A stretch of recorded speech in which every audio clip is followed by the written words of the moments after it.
این زنان سین سال گوناگون از جماعت‌های دهات ناحیه فرخور با چنین سر و لباس‌های ملی با واخوری نمایندگان ریاست کار با زنان و عائله ولایت ختلان به مرکز ناحیه آمدند.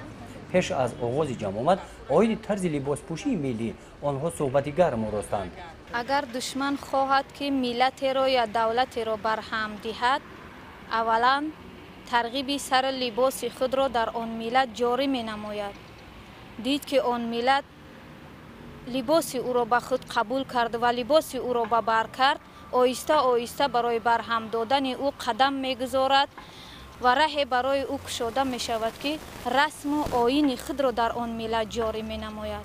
بنابراین ما مردم شرفمند تاجیکستان عزیز که از ازل با همون سر لباس تاجیکانه که زنان ما تا امروز به بر کرده آمدند و چقدر زیبا و عفت زنانه و شینم بودند، امروز نیز همون را دوام داده رویم و برای ترغیب تشویق سر لباس اجدادان خود مبارز باشیم، نگذاریم که برای برهم دادن ملت ما کسی در بین ما اغوا اندازد و سر لباس خود را با طور خود با خواهش خود در ما جاری کند.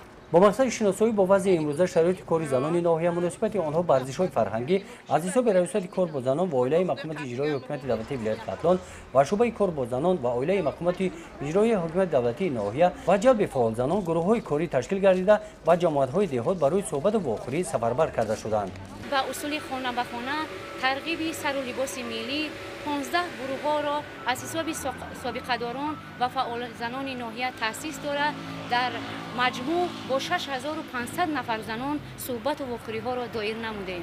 بعد سنجش گروه‌های کاری با اشتراک اعضای گروه‌ها و زنان از تشکیلات مؤسسه و خوجگی‌های دهخانی در تالار مقامات اجرایی حکومت دولتی ناحیه جمع آمد دایر گردید.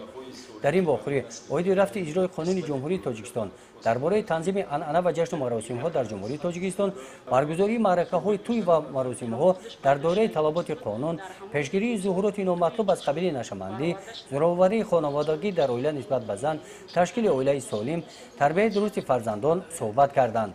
در این واخوری عاید ملاقات اساسگزار صلح و وحدت ملی پیشوای ملت پرزیدنت جمهوری تاجیکستان محترم امامعلی رحمان بخشیده به 10 سالگی قبول این قانون زنان ناحیه اندیشه‌های خود را بیان نموده تکلیف و پیشنهادهایی که در این ملاقات صدا دادند آن را جانبداری کردند.